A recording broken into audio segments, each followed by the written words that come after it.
The 805 Focus is brought to you in part by Nonprofit Connect. Nonprofit Connect provides superior leadership tools and resources so nonprofit leaders and board members can make valuable decisions to move their organization forward to a sustainable and vibrant future. More information on services online at nonprofitconnect.org.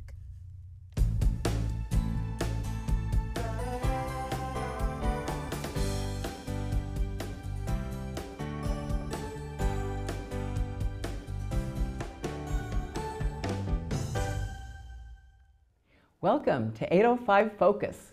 I'm Dr. Cinder Sinclair with Nonprofit Connect, and we'll be bringing you the latest on your favorite nonprofits.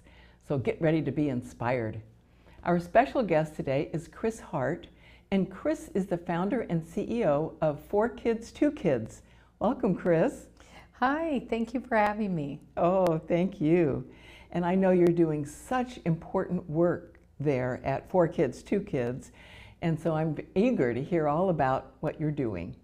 Oh, yes, thank you. So, yes, we have actually two different things going on. We're working with youth from the ages of 12 up to the age of 21 now. In our home out here, we have Safe House, which is a short-term residential treatment program for girls who have either been confirmed or confirmed at risk of commercial sexual exploitation. And that is where they're either confirmed or confirmed at risk of human trafficking. Oh. And then we have our transitional housing programs, Living Arrows, which is for youth 18 to 21, and those are located over in Ventura County now. Okay. So we have one for young women, men, and now our newest home is for non-minors pregnant and parenting. Oh, so you've got 3 homes. Well, 4 as of Monday. Oh, gosh. That's pretty exciting. Yes. And you haven't been going all that long. When did you found this organization? 2016. 16. So you've made quite a bit of progress pretty quickly. Yes, yes. So we opened the end of 2016. To 16. Wow. So I know you collaborate with a lot of different organizations to make this happen, right? Absolutely. I mean, the Junior League of Santa Barbara is an amazing partner. They have really been such an outstanding support. Yeah, so they do great work. Oh my gosh. And they mentor our women. They support us with getting the homes going. And then we have the Gene Haas Foundation as well. They're phenomenal. And then we've had so many other foundations that have just been coming alongside us this last year and offering just continuous support as well. So how do they hear about you? So I think through different grants. So the Gene Haas Foundation, I've been working with them for many years, and then the Junior League came on board with us in, I believe it was the end of 2017. So they heard about the work we were doing, and they have such a mission to help women. Yeah. So they came on board, and they have just been by our side helping these young women and helping us grow since then. Gosh, that's a wonderful thing. Yes. So, all right, so on your web, I'm thinking about your website. I'm thinking about the fact that you need to probably constantly do fundraising. Yes. And so you're a nonprofit, 501c3. Yes. People can make a financial donation, I bet, on your website. Absolutely. Yes, we're always writing grants and fundraising so we can continue to provide the services we do for these youth. Right on our website, you can go there anytime and make a donation, because even though we do receive funding for the children or the youth in our care, we the staffing ratios we have 1 staff for every 3 children, but we also have psychiatrists, we do additional services outside, we have a psych nurse, we have a therapist, head of services, we send them to equine, We do so many additional services. We do art therapy, we do music, we do poetry we have brought in. We do so many services because of the population we serve. We'd want to offer them so many different services until we can reach them. Oh gosh. Yeah, all of our programs are designed to be a minimum of a 6 to 9 month program, so we can just truly inundate them with as much as we can so they can just have a solid foundation to grow from. Gosh. And then, so they stay for 6 to 9 months, did you say? Usually? Yes, that's the average. Now, it may be longer. We had a young woman, this one, it was probably our hardest goodbye group, our most impactful I've ever seen. She came to us at 12. She was with us for over 2 years. And we finally found her the perfect foster home, and she got a home for Thanksgiving. Oh. Yes. So you're providing all these services for these girls, for the youth, and then you're also constantly looking for a foster home for them? Yes, so we're always working with their placement workers, we're collaborating, we're on the lookout for matches, we're working with their families, and everything we can to ensure that they have a successful transition plan. So do a lot of their families then live locally? Some. So we receive placements. Some of these youth come to us from as far north as Sacramento, as far as south as San Diego. Of course, Santa Barbara is our priority, but San Luis Obispo, we get a lot of young women from San Luis Obispo, Santa Barbara, surrounding counties. Gosh, so social services gives you a call, or they fill out a form, and then how do the girls actually get here? So we review their paperwork, and then we'll do an interview with the young woman, and to ensure that she's going to mix well with the rest of the girls. Yeah. And then the social worker either brings her or we'll pick her up, and then she'll just transition in. And then once they're in, we don't have, they don't have access to social media or anything. It's all about just treatment and healing, giving them a safe place to heal. And do they usually, do they usually welcome that? Or are they a little bit leery? They're teenagers. Yeah.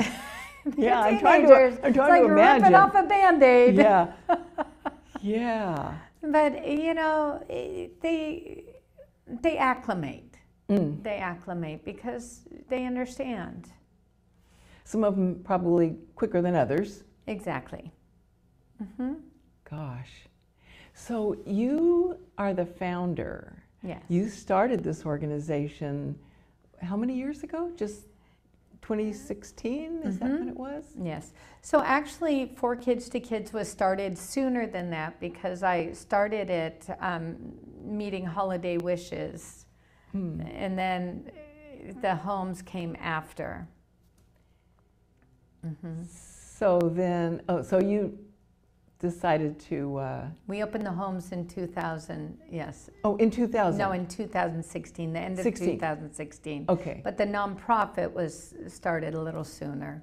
Yeah, and you've done this kind of work before, though. Yes, yes. So I did this kind of work years prior, and then I took a break. Yeah. Yes, and those homes are going, and they're doing great, and so they're still going. So you started that one as well. Was that in Santa Barbara? No, that was in Ventura. Oh, okay. Well, so it's the same. Yeah, close general. enough. Yeah, yeah, yeah.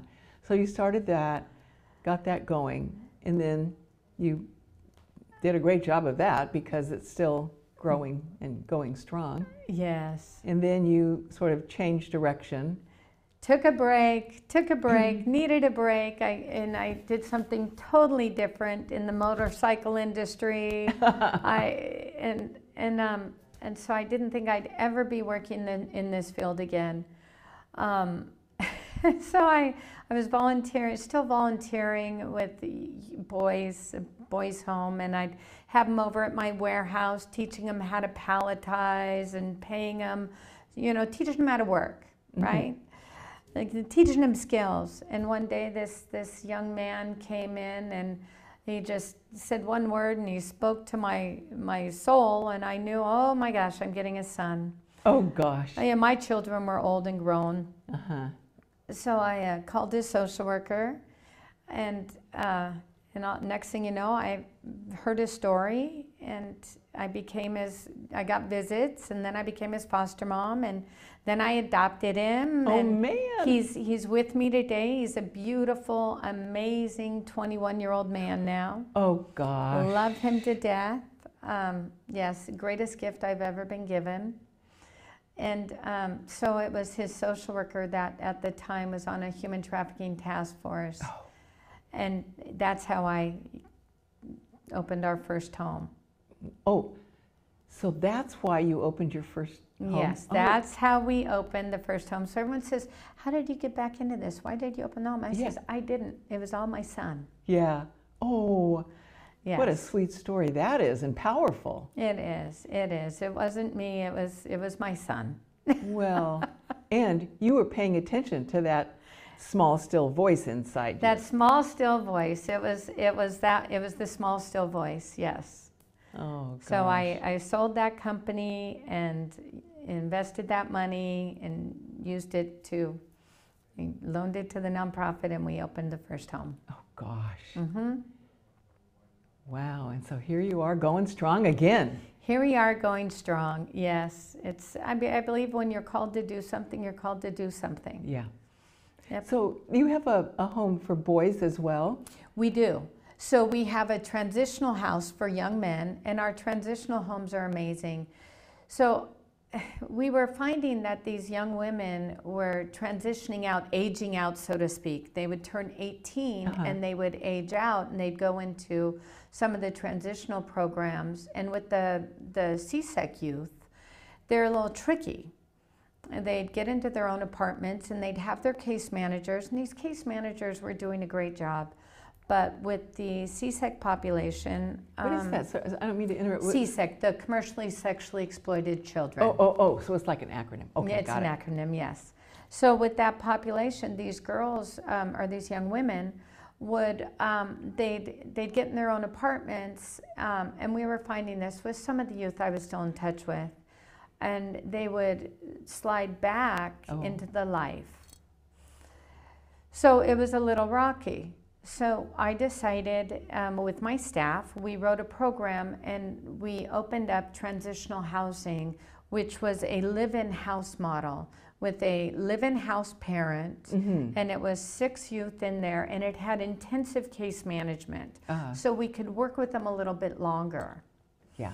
So this way they weren't left with more freedoms and with those in the apartment style. So we have found that this is working a little bit better.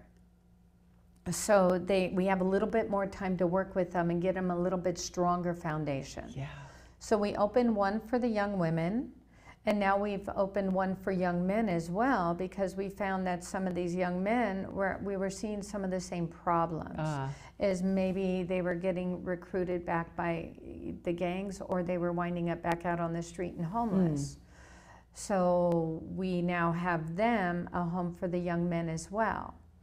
And so we were getting a lot of calls for the pregnant young women, or maybe they already had a child and now they're pregnant.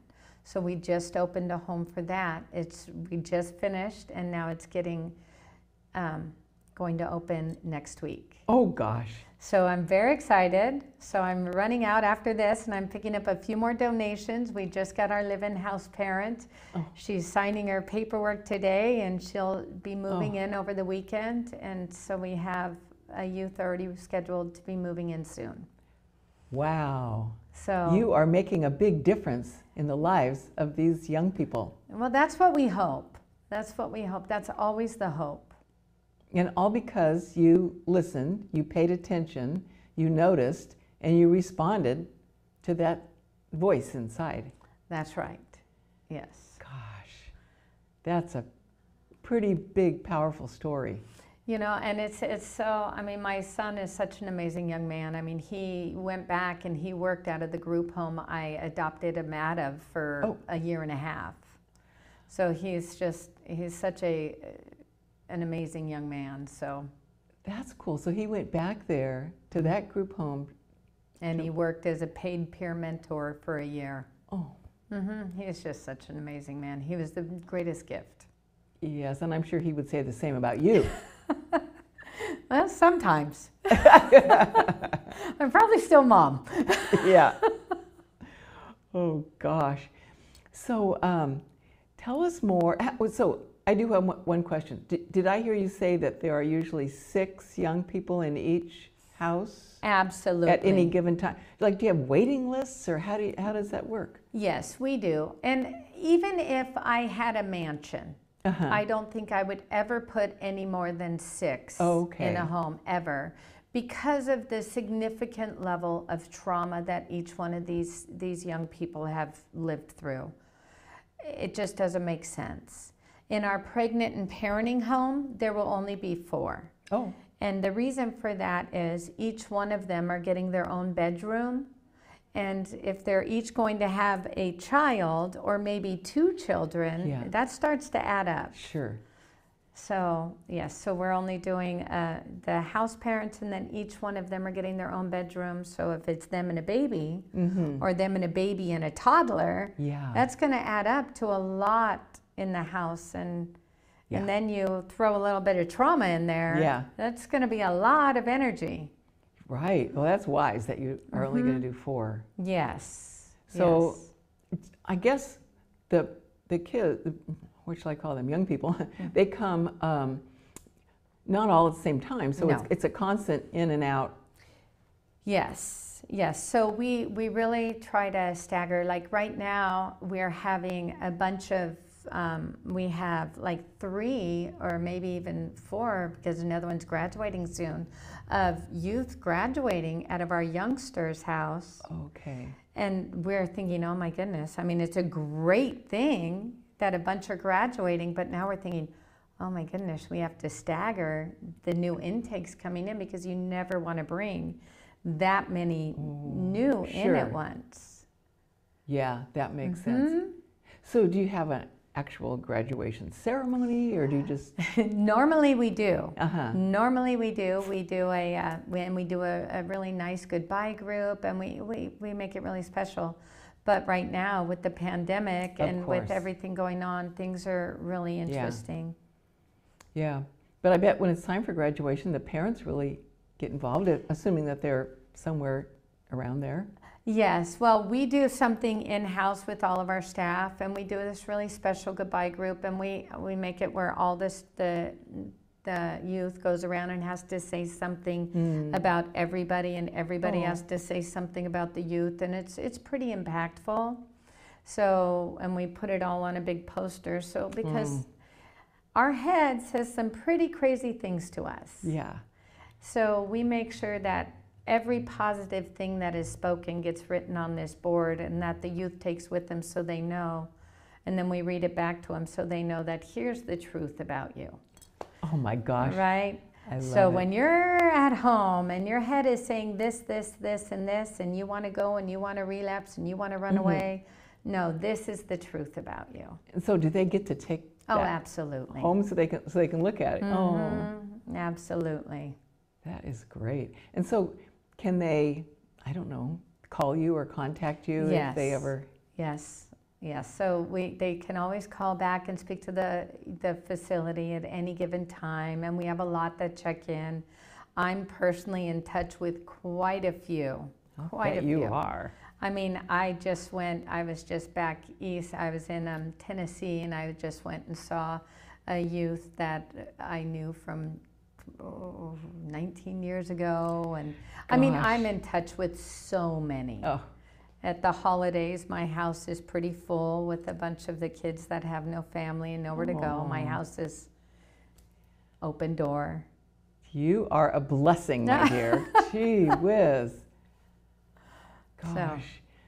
So do you ever get, I don't know, frustrated or worried or something? Maybe one of the kids doesn't respond like you would hope, or maybe they leave prior to when you would like for them to. Maybe Absolutely. They get frustrated. And that does happen. I mean, this is a horrible analogy, but I always say you can lead a horse to water. You can hold their head under till they pass out. Yeah. I mean, we're working with teenagers, Yes, right? But you can yes. never make them drink. Yeah. And we are, one of the things we are so good at is, and I have the most amazing staff on the planet, because working in this field is a calling. It is a calling, because especially our frontline staff, right? You can go work at In-N-Out right now and probably make close to the same. Yeah. So it's truly the heart's work. Yeah. So we are so good at meeting these people where they're at. We're so good at meeting these kids right where they're at and bringing them forward. But sometimes we're just gardeners and we're just planting a seed. Yeah. And not all of them stay. And it's really gut-wrenching. Oh, gosh, I bet. And especially with the population we serve. Some of them just aren't ready. But I've had some youth that have called me that haven't stayed, and they get my phone number. My cell number is all over. I think you Google our organization and my cell phone comes up. It's hysterical. So I have kids that have either run away or left, and they'll call me and they'll check in, and they're doing great. And they say, you know, can you please apologize to that staff? Because I was so bad. Oh my I was so gosh. mean to them. And I think I might have just been young. And I just Oh, laughed no. and I'm like, you were really horrible. You know? And then some kids, you know, they don't make it, and others thrive, and others stay. Yeah. But we're not the perfect place for everybody. Yeah. But we're an exceptional place for others. Gosh. You are an exceptional human on this planet, I'd say. Thank you. Oh, gosh.